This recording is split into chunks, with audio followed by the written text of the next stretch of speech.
Hello, my name is Roy Taylor. Welcome to Escaping Dystopia. My greatest responsibility is to serve our human communities. We are extremely proud of the quality, honest journalism that KRMT News produces. But we're concerned about a troubling trend of irresponsible, one-sided news stories plaguing our country.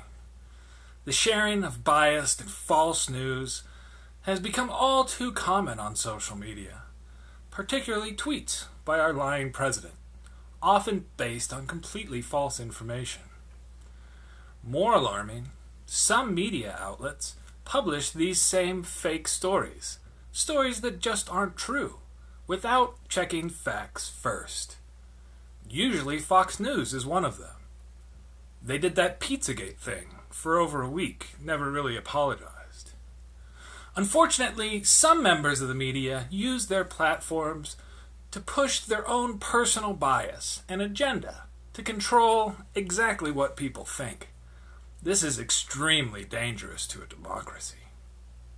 You can tell these folks because they lie constantly, like the president, and never own up to being wrong about anything. Instead, saying ever more outrageous things. At KRMT, it's our responsibility to pursue and report the truth. We understand truth is neither politically left nor right. Our commitment to factual reporting is the foundation of our credibility, now more than ever. But we are human, and sometimes our reporting might fall short. If you believe our coverage is unfair, please reach out to us by posting a comment here or on the Escaping Dystopia blog. We value your comments. We will respond back to you.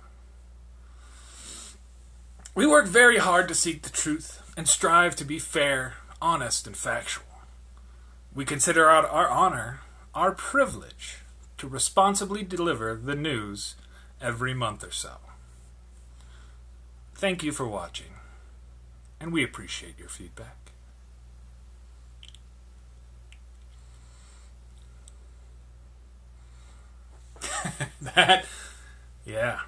So that's the first part of the show. That stuff is really bad. I don't think I have to talk about that too much. We're going to go on and do another. Actually, no, we'll just do the real show. Boom! Welcome, folks! That's the fascist shit. The real show is here. Coming up soon. Like I said earlier, my name is Roy. I'm going to be your host. As I talk to myself in the basement this evening, it's been a good little while since I talked to you guys. So, our family had a baby. Pretty awesome. Super jazzed about it. Posted a few pictures of a little kiddo. So that's one of the fun things about ye old social media is you get to see a little background into the host home and life. But yeah, little Titus was born on March 14th, 2018. About 6.5 pounds, 21, 22 inches. Doing great upstairs tonight. So that's why we haven't been doing shows and kind of been hanging out. Real life and good real life. The wife and I decided after the election, because we're both fairly politically minded, that our reaction to the possibly dark future that we face would be to expand our family and face it full on. So that's been great. I'm super excited about it. So we've got another little boy. So that's the background. That's my excuse for posterity on why I took a month off when so many crazy things were going on. But so we had the kiddo. Kiddo's doing great. Family's doing awesome. Super happy about that. So back to the what's been going on in the real world. So our last show, we were kind of talking about how the President of the United States is really trending towards this kind of dictatorial, very authoritarian style. Since that time, he has fired the Secretary of State, replaced his national security advisor, fired the secretary of the VA, and his chief economic advisor has also resigned. That's a lot of people in the last month. One of the things, and that's one of the kind of the fun things about doing a monthly show instead of doing the weekly or daily kind of stuff, is you get to kind of look back at this whole time and you don't get overwhelmed by the latest crazy tweets. But this kind of turnover is not normal, folks. And what we're finding here, and as people, I've talked about this before, and other folks have as well, one of the things that history kind of has shown that the power of the presidency does is it's not that the power corrupts. It's the power just, it expands. It makes whatever you were more so, right? And it amplifies the character traits of the person who wields that kind of power. It's that kind of position. And so now we're seeing what he wants in the people around him. This is gonna be really bad. I mean, this is one of the things, like the whole part of one of the reasons for this show, right, is it's called Escaping Dystopia. The idea at this point, right, is to avoid this really horribly dystopian future that I can see pretty clearly if we continue along certain paths. So the idea between that is then, getting out and vote. Because I still think we can save this via voting. But what's happened this last week should be extremely alarming to anyone. And it's difficult, too, because folks of us, like myself, right, who've been kind of raising an alarm here and there for the last, ever since this happened, to be like now, like, hey guys, this is really bad. John Bolton is not, I think one of the reasons why the president wants a super hawk instead of a rational person in that post is so he can be the restraining force. Because I think right now he feels like he's probably the most aggressive person in the room, which I don't think he wants to be. He wants somebody else to be playing that role, and he gets to be in the middle as opposed to trying to do something else. The Kudlow for economic advisor, this is really bad. This is one of those guys who is like iconic as just being wrong about things over and over and over and over. But he's on TV and Trump likes him. This is like the part. And the VA secretary too. This is coming out too.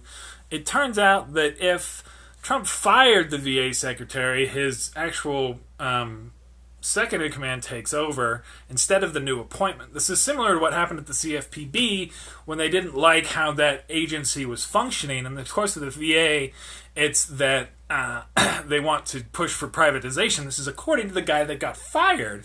They want to privatize the services that the VA is offering. No doubt, again, one of the people that the president is talking to when he goes to golf every weekend. I'm sure somebody was like, oh, I could do that way cheaper, and way better, like twice as good. But anyway, so all these people quit. The chief economic advisor, I think, is probably the big one. I don't know as much about the VA secretary, and he was actually kind of a holdover from prior and before. And again, because he was fighting against privatization of the VA, probably not the worst person to have in there at the moment. Hold on, let's see. What time is it? All right.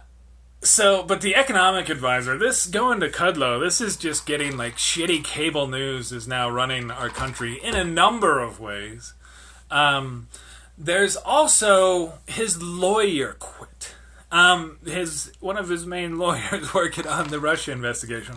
And this was after this crazy weekend a couple weekends ago where the lawyer comes out and is like, they got to end this investigation.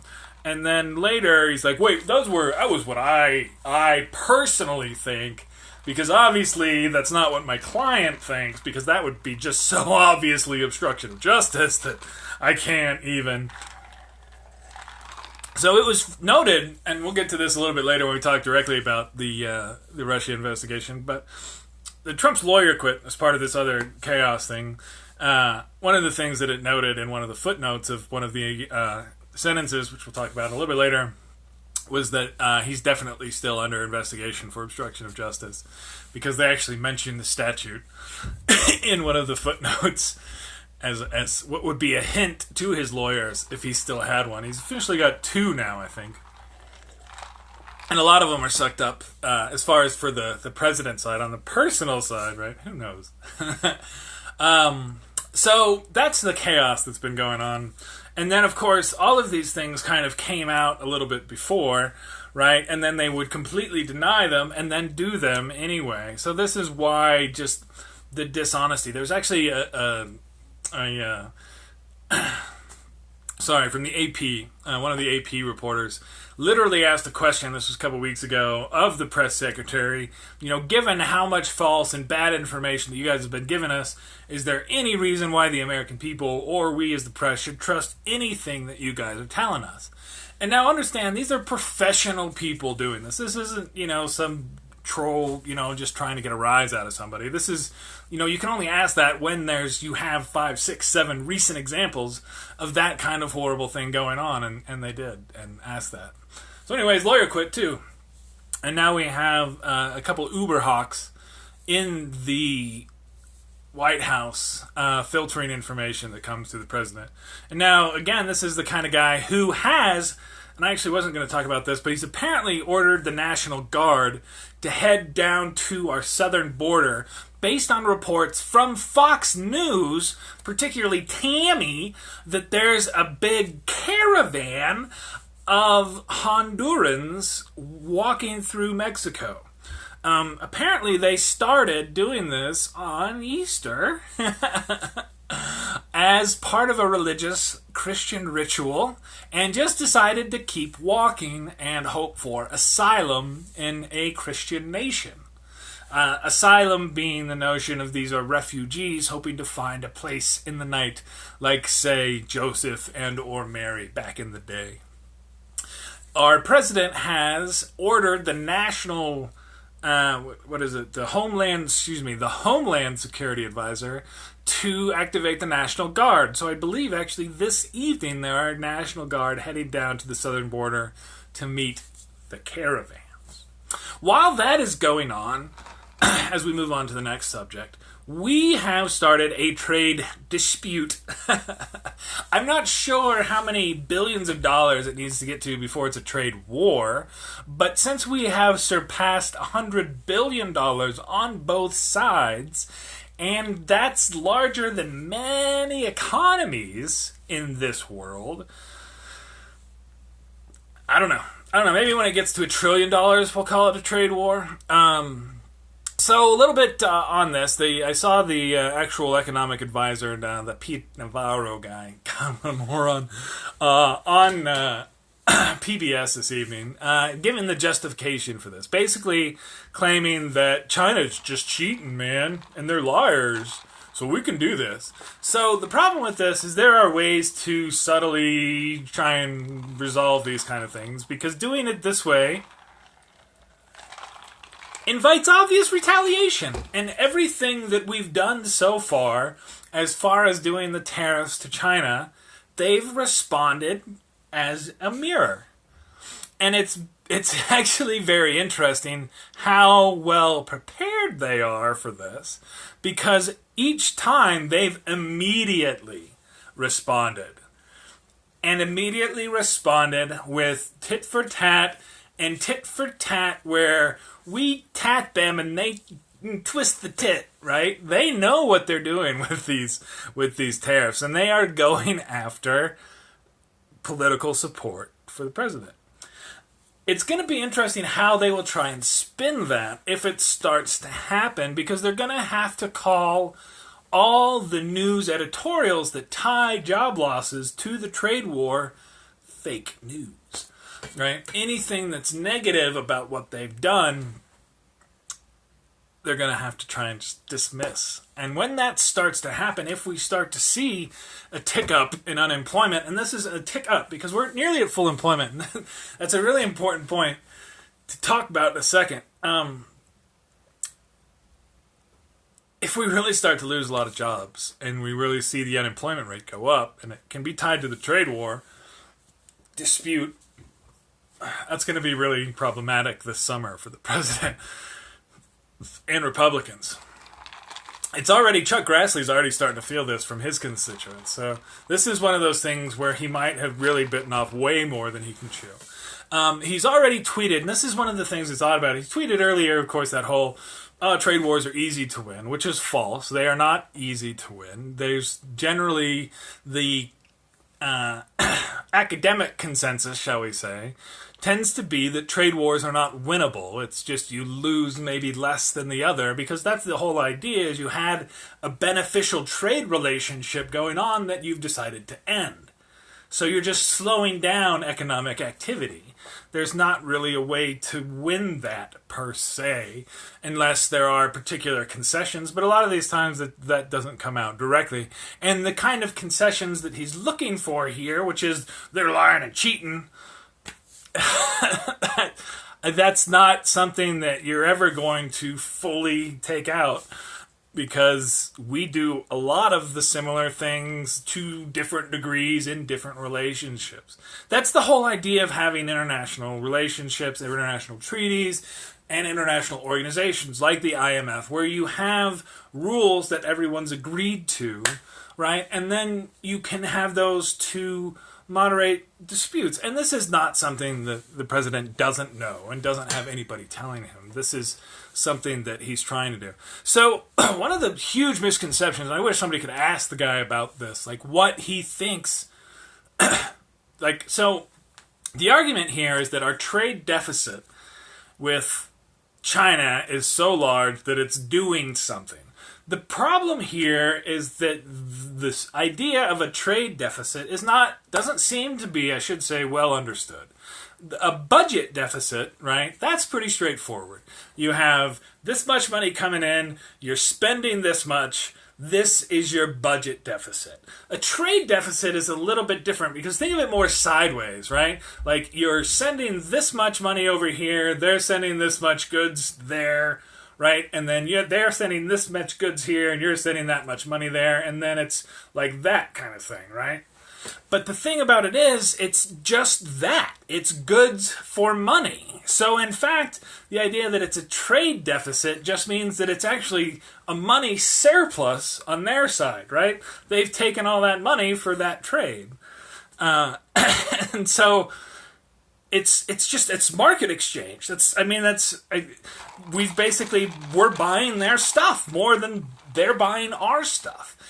The danger long-term, right, the long-term danger of a consistent, persistent trade deficit is that then everything is made there. See, but the way that free trade, the concept, right, the intellectual idea behind why it's good to trade, like even when this happens, because over time, right, if you have this kind of trade deficit, what you would think is then eventually the money gets over there, and then the cost of living and standard of living raises up. So what actually allowed that trade deficit to occur in the first place, which a lot of it is labor costs, right? So now the labor costs go up there, and then it balances out.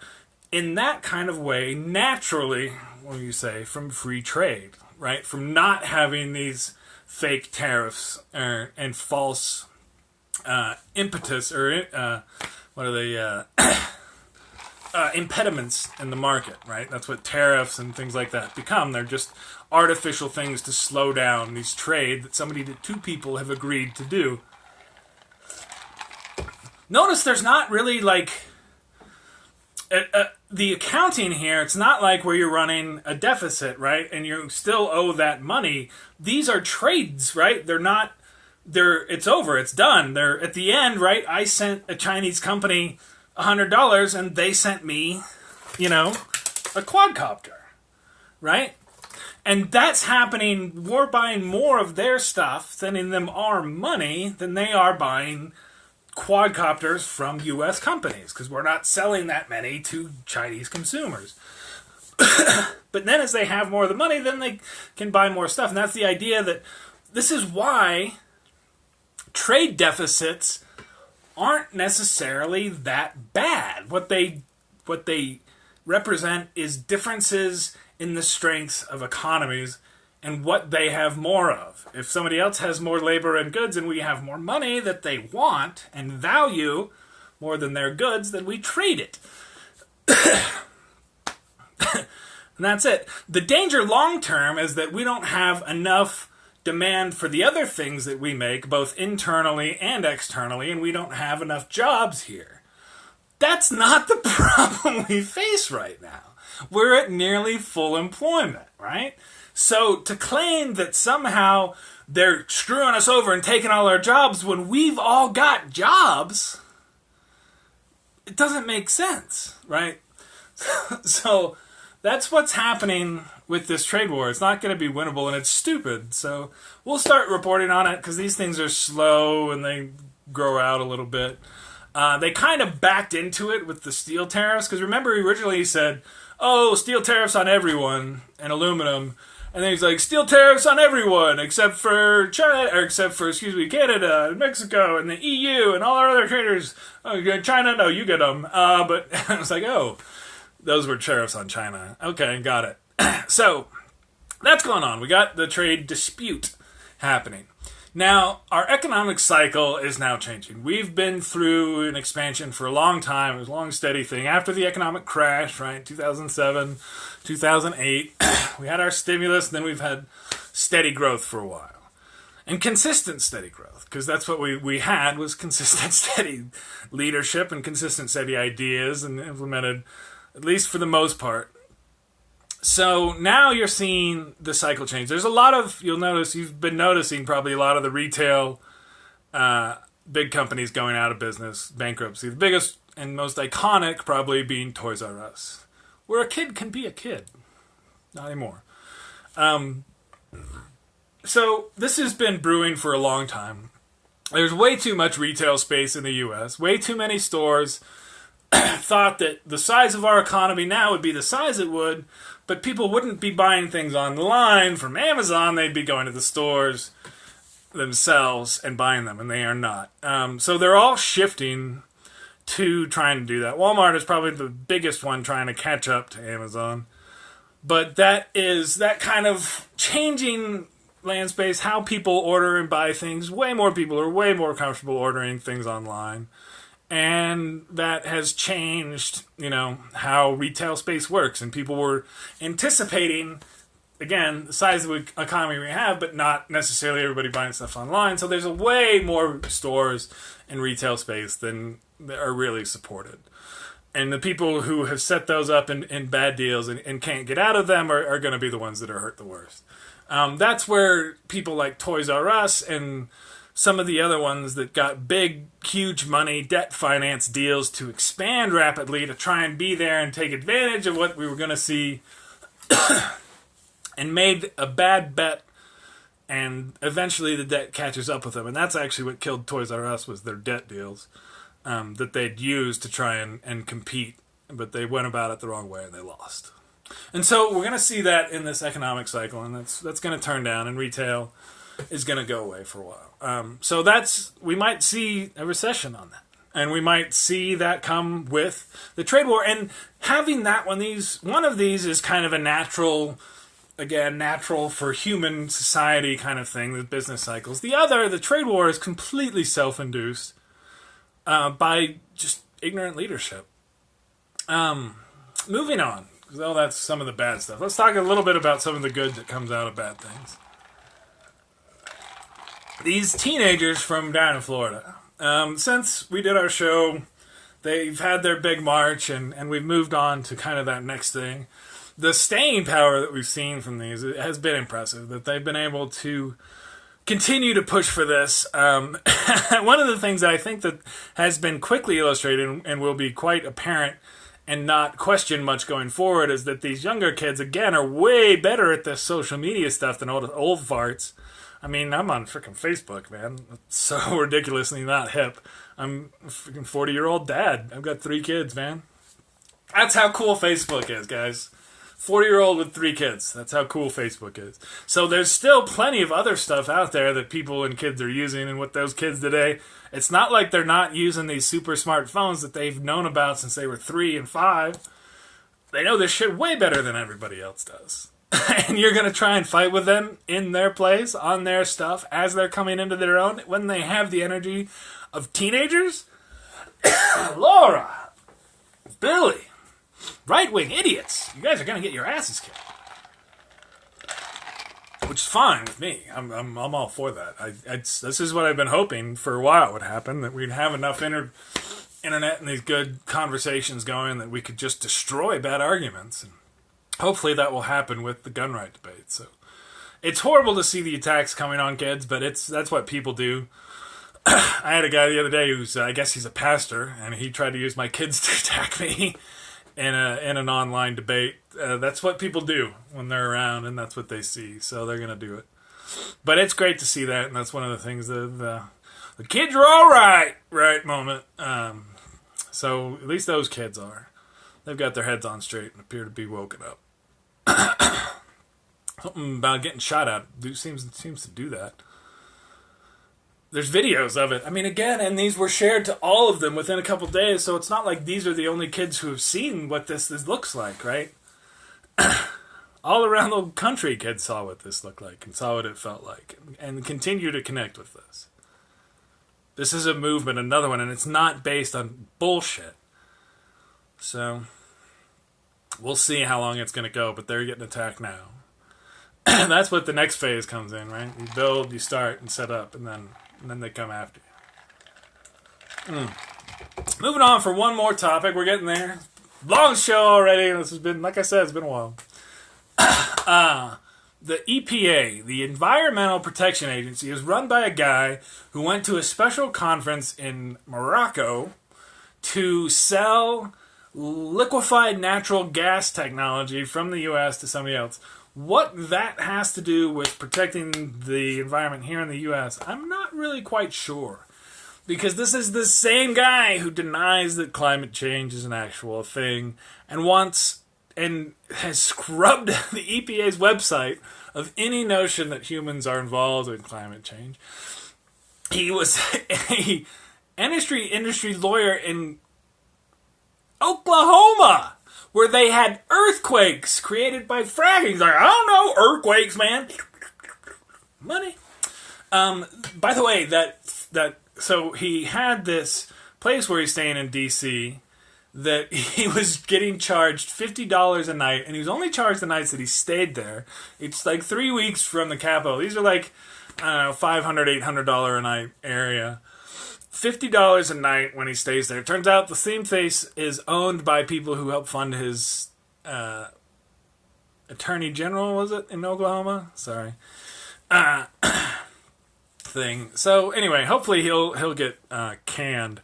What he's not doing is like saying bad things about the president, but he's making him look bad. So we'll see when that crosses over, because a lot of the big money that the Republicans like is in energy, and they love what Pruitt is doing. He literally went and said, car standards, we're not lower those. You guys, we don't need so many miles per gallon, man. We need more gallons per mile. So, anyway, that keeps happening. So this week we saw another sentence for someone who pled guilty to lying to the FBI about having contacts with Russian intelligence and the Trump campaign. That's collusion. Collusion! He did 20 grand and 30 days in jail. He's got a kid due this summer. We'll see what information he gave over. He destroyed some emails. They probably know that they were destroyed because they were recovered from a different source. So that's going on good. This is why I think we had the tweet storm this last week. And one of the reasons why the president tries to use his bully pulpit, it's bully good to change the narratives going on, because this stuff that's happening about the Russia is bad for him. It's going to look really bad. Again, it hasn't been anything but indictments and now sentences. So that's a felony, by the way, that the guy pleaded to. So that continues to go on. The president did kill DACA. He lied about it. It's still alive right now because the courts are keeping it there. This will pop up again soon when just randomly one day a court kills this. And then you're going to hear horrid stories of them deporting these kids. Because they know who they are, because they're registered. And they have to be good and honest with them. So these aren't like hardened criminals that are going to disappear. These are people who are known and were promised something, and our government's going to lie to them. We'll see. Hopefully we can the court cases will go through the midterms and we can just wave this stuff out. But the gerrymandering makes that difficult. Even a 10, 15 point Democrat lean doesn't give them a majority. And it should be. Should be like 8 to 9 or something like that. Should be enough to give you a majority of the House. But because the Republicans redrew so many lines back in 2010, welcome to it. We're going to end up with the kind of the straight up corruption. There's been a few examples. One, the president selling the presidential seal.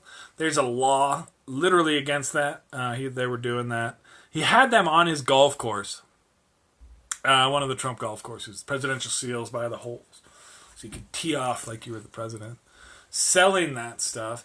The emoluments actually clause of the Constitution is pretty clear that the president's not supposed to use the position for personal gain. He's been doing this constantly, and also promoting other people. Which the idea is you're not supposed to do that because that makes things unfair for other Americans that don't get that advantage. Right? You're supposed to be representing and doing this for everyone, not just yourself or a small number of people. And we have laws in place about that. But again, the longer that he gets to just flagrantly ignore them and flaunt that he's ignoring them, the more likely it is that he'll get away with it. I don't think it's very likely at this point, but you don't want to flirt with disaster, right? The longer you spend on the edge of that cliff, the more likely it is the loose rock is going to just change your whole future. That was what happened. That's why we were in this situation now, right? There's no way Trump could be elected. Well, he was nominated. There's no way he could be elected. Well, he won the nomination. There's no way he could be elected. Well, people aren't going to go vote. And, man, online, these people, everybody seems to hate Hillary. Even these people I've never...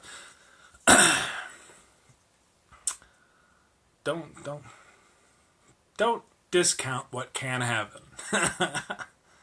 So you don't want to mess around with this stuff too much longer. Oh, there was this panel of big game hunters that the president appointed. It's like the International Conservation Group. Basically, their idea of conservation is having an auction for the animal's head, and then you use that money to, pay off some people, right? And then you go kill what you want.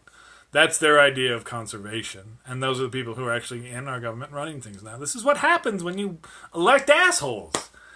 And whose kids are big game hunters who need to change the laws so they can come back and bring their trophies back home. There are Hatch Act violations. The Hatch Act is an act that says people who are actually involved in the government bureaucracy, the people who are the deep state, can't actually do any politics, and if they do, it's against the law. Yes, that's what the Hatch Act is. The Hatch Act is the anti-deep state law. The Trump administration is flagrantly ignoring it and violating it. They had that Kellyanne Conlich. I don't know what she is, but she doesn't appear to be a living being. But she was out there and did some stuff for Roy Moore that blatantly violated it. They were told by, I believe it was the Office of Government Ethics, that it was a violation. They said, no, it's not. We enforce the laws here. It's not. That's what happens. So that's where we're at. And we're back. So thanks to everybody who wandered by and said hello. You can go back to the beginning to get the fun stuff. And then a little bit after that, I talked about the baby. And then some other things. But things are going good in the house. Back on the show. Country's in a precarious situation. It's still not bad, but it's going to get interesting, I think, again. We'll see. I think usually my sense during my lifetime is that the American people do not actually like interesting all that much. intend to vote it out. So, we'll see. We'll see. Remember that. Maybe that'll be the good news for the evening. So, thanks everybody who tuned in. Peace out. See you next time. Whether it be a week or a month or a whenever. Peace out. You have a good night too, Joe. All right. Good night, y'all.